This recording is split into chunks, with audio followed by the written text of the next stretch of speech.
Hello students, welcome back to our channel. আমি Moumita ma'am. আশা করি তোমরা সকলেই খুব ভালো আছো। আজকে আমি তোমাদের 4th সেমিস্টার মেজর ইংলিশের পেপার 6 থেকে ডক্টর ফস্টাসের থেকে কিছু ইম্পর্টেন্ট কোয়েশ্চেন আলোচনা করব। এর আগের দিন তোমাদের অলরেডি কিন্তু আমি ডক্টর ফস্টাসের ব্রিফ ডিসকাশন করেছিলাম, তো আজকে সেখান থেকে কিছু ইম্পর্টেন্ট কোয়েশ্চেন নিয়ে আলোচনা করব। তো ক্লাসটা স্কিপ না করে পুরোটা দেখো, ঠিক আছে? চলো দেরি না করে শুরু করে দিই আজকের ক্লাসটা। দেখো, তোমাদের ডক্টর ফস্টার যেটা ক্রিস্টোফার মার্লোর লেখা, সেখান থেকে আমি মোট 5খানা কোয়েশ্চেন রেখেছি যেগুলো ভীষণ ইম্পর্টেন্ট। কোনো না কোনো একবার ঘুরিয়ে ফিরিয়ে কিন্তু এই 5টা কোয়েশ্চেন এসেছে, ঠিক আছে? তোমরা যদি প্রিভিয়াস ইয়ারের কোয়েশ্চেনগুলো খেয়াল করো, তোমরা এই 5টা কোয়েশ্চেনের কোনো না কোনো একটা কোয়েশ্চেন পাবে, এবং এখানে দেওয়া 5টা কোয়েশ্চেনের মধ্যে 5টাই কিন্তু ভীষণ ইম্পর্টেন্ট বলতে পারো। যে পুরো যদি আমরা ড্রামাটা দেখি, সেখান থেকে মানে একদম ছেঁকে নেওয়া হচ্ছে এই 5টা কোয়েশ্চেন। তুমি আশা করো তোমাদের ভিডিওটা হেল্পফুল হবে। তো চলো শুরু করে দিই, এক এক করে আমরা পড়ি যে কোন কোন কোয়েশ্চেনগুলো তোমাদের পড়তে হবে, ঠিক আছে?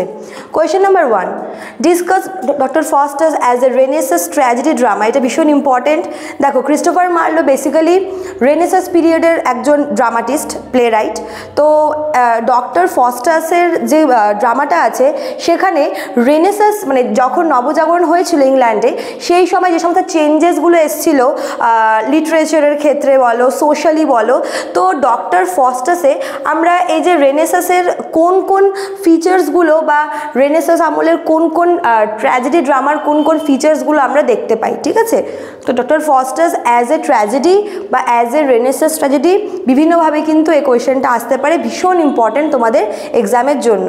চলো question number 2, doctor Faustus as a tragic hero. এটা এভাবেও আসতে পারে যে sketch the character of doctor Faustus, বা doctor Faustus as a tragic hero, বা ডক্টর ফস্টাসের যে রোলটা বিভিন্নভাবে কিন্তু ঘুরিয়ে ফিরিয়ে এই কোয়েশ্চেনটা আসে।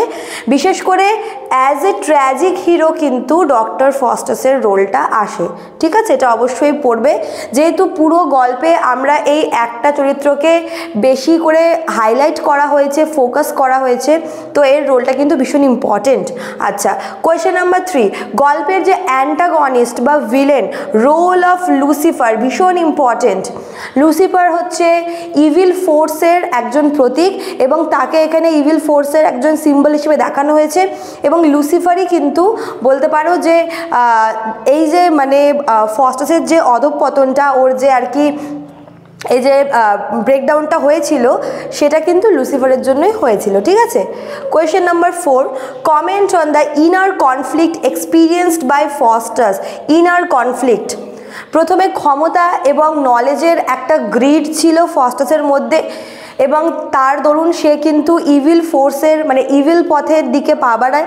এবং পরে আমরা দেখতে পাই যে যখন তার 24 ইয়ার্সের যে টেনিওরটা দিয়েছিল লুসিফার, যখন সেটা অলরেডি ওভার হয়ে যাচ্ছে, তখন গিয়ে কিন্তু সে রিয়েলাইজ করে কোথাও গিয়ে যে সবটাই তার হচ্ছে ইলিউশন ছিল, কোথাও গিয়ে কোনো আর কি অনেস্টি নেই, কোথাও কোনো ট্রুথ নেই, ঠিক আছে? তো এবং যখন সে জিনিসটা বুঝতে পারে, তখন তার মধ্যে একটা ইনার কনফ্লিক্ট শুরু হয়। ইনার কনফ্লিক্ট মিনস হচ্ছে মস্তিষ্কের সাথে মনের যে দ্বন্দ্বটা, যে যুদ্ধটা, মানে একদিকে মানে আমাদের ভেতরে যখন কনসিয়েন্স বা বিবেক যখন আমাদের ভেতর থেকে এটা বলে যে না, জিনিসটা ঠিক হচ্ছে না, মানে নিজের সাথে নিজের যে লড়াইটা, ওটাকেই কিন্তু বলা হচ্ছে ইনার কনফ্লিক্ট।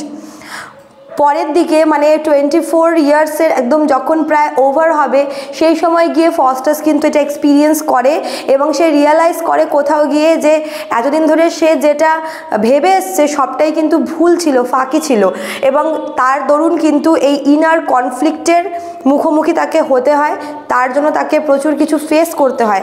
তো তার এই ইনার কনফ্লিক্টটা কিন্তু ভীষণ ইম্পর্টেন্ট। আচ্ছা, question number 5, role of Mephistopheles. Mephistopheles ছিল হচ্ছে লুসিফারের হচ্ছে মেসেঞ্জার, যে কিনা মানে বলতে পারে মেফিস্টোফিলিস হচ্ছে লুসিফার আর ফস্টাসের মধ্যেকার একজন মানে যোগসূত্র হিসেবে কাজ করেছে। তো মেফিস্টোফিলিসের রোলটাও কিন্তু ভীষণ ইম্পর্টেন্ট, ভীষণ ইম্পর্টেন্ট। এই যে মেফিস্টোফিলিসের যে রোলটা, এটা 10 মার্কসেও আসতে পারে, 5 মার্কসেও আসতে পারে, আর বাকিগুলো আমি তোমাদের 10 মার্কসের জন্যই বললাম। প্রত্যেকটা each and every questions are important for your exam. আমি আরও একবার তোমাদের বলে দিচ্ছি 5টা কোয়েশ্চেন কী কী। কোয়েশ্চেন নাম্বার 1 হচ্ছে doctor Faustus as a Renaissance tragedy drama? Question number 2, Dr. Faustus as a tragic hero. Question number 3, role of Lucifer.